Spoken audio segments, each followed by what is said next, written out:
നമ്മൾ ആദ്യമായി അറിയേണ്ടത് ഈ ഒരു രോഗം ബാധിച്ചാൽ നമുക്ക് പുറത്തേക്ക് പ്രകടമാകുന്ന ലക്ഷണങ്ങൾ എന്തൊക്കെയാണ് എന്നുള്ളതാണ്.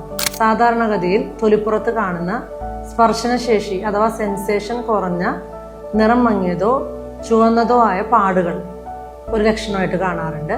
രണ്ടാമത് ചില ടൈപ്പ് ഓഫ് ലെപ്രസി അഥവാ കുഷ്ഠരോഗത്തിൽ സ്കിന്നിന്റെ സർഫസിൽ എഡീമ വന്നിട്ട് തിളക്കം മാറുന്നതും കട്ടി കൂടിയതുമായിട്ടുള്ള രീതിയിലുള്ള സ്കിന്ന് കാണാറുണ്ട്. പിന്നെ മറ്റു ചില കേസുകളിലാകട്ടെ കൈകാലുകളിൽ വരുന്ന മരവിപ്പാണ് ലക്ഷണമായിട്ട് പ്രകടമാകാറ്. പിന്നെ മറ്റു ലക്ഷണങ്ങൾ എന്ന് പറയുന്നത് ഉണങ്ങാൻ താമസമുള്ള വ്രണങ്ങൾ, അല്ലെങ്കിൽ ലെപ്രസിയിൽ സംഭവിക്കുന്ന ഞരമ്പുകളുടെ കേടുപാടുകളെ തുടർന്ന് സംഭവിക്കുന്ന വൈകല്യങ്ങളായിട്ട് ആദ്യമേ വരുമ്പോൾ തന്നെ ചിലപ്പോൾ കണ്ണടയ്ക്കുന്നതിനുള്ള ബുദ്ധിമുട്ട്, അതായത് അതിനോട് സപ്ലൈ ചെയ്യുന്ന ഞരമ്പിൽ വരുന്ന പ്രശ്നങ്ങൾ കൊണ്ടാണ് അങ്ങനെയൊക്കെ വരുന്നത്. അങ്ങനെയുള്ള വൈകല്യങ്ങളായിട്ട് നമുക്ക് ആദ്യം തന്നെ രോഗികളെ കാണാനുള്ള സാഹചര്യങ്ങളും വരാറുണ്ട്.